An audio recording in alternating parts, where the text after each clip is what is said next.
We're also going to be extending the housing eviction moratorium by executive order. We are working with the legislature. The legislature is going to reconvene this week. We've been working with them on a piece of legislation that will also extend the eviction moratorium.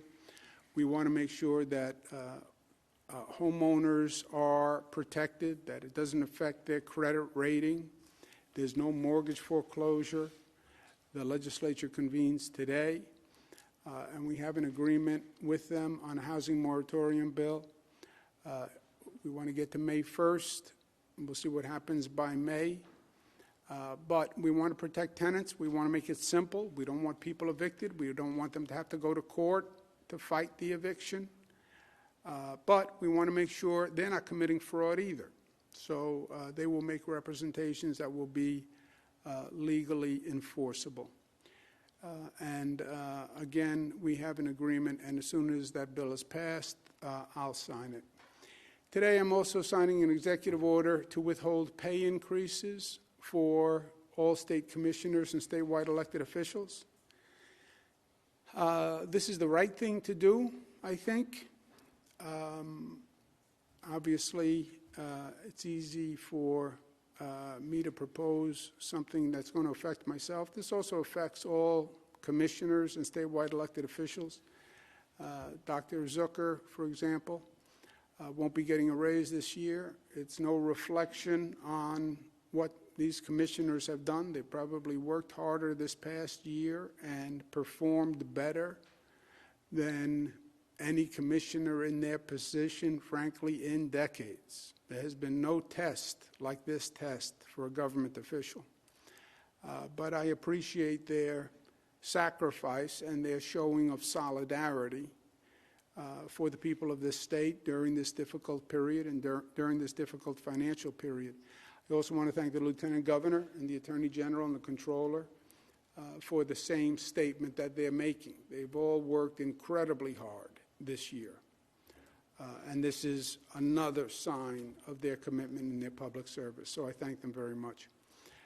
The bills in the New York State Department of Health continue to work together to develop a pilot plan that would allow the bills to operate. Now, this is not just about attending a football game. I want people to understand. We are trying to find a way to reopen businesses and use our technology to reopen businesses. It is not going to be an option for us to keep the economy closed until the vaccine hits critical mass. The experts are talking about hitting critical mass on the vaccine, herd immunity. Maybe June, some say September. Some are now saying the end of the year, by the way. And the percentage of the population that has to be vaccinated keeps changing also. It started at about 60%, then it went to about 70%. Now it's about 80%. Some people are saying as high as 90%.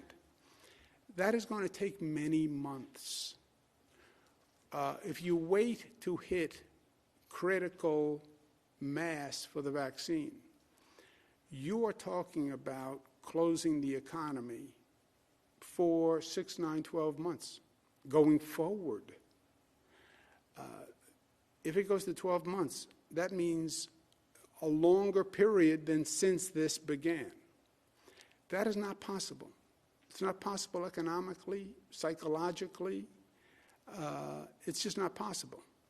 So how do you start to reopen businesses safely? How do you use our testing capacity to reopen businesses safely? And that's what we're working on, and that's what the Department of Health is working on. Well, you should be giving tests to other groups. First of all, we have rapid testing that we provide to any nursing home, any county, any local government, free of charge. As much as they request, we can provide.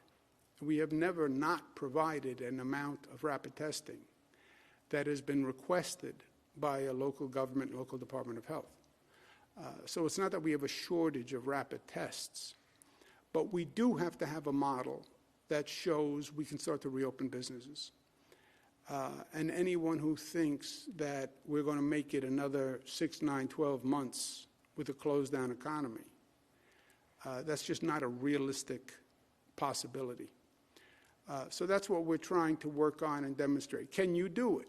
Can you use testing to reopen a business safely? And can you do it on a large scale, which would be the bills? Also, many stadiums across the country are already open and without any testing whatsoever. But the model DOH is working on is smart. How do you use testing to start to reopen businesses? Because that is going to be the challenge in 2021, and we're still working through that.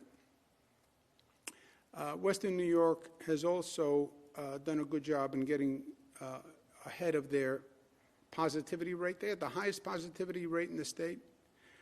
Today they're the 4th lowest in the state of New York. So I think Western New York has heard the message.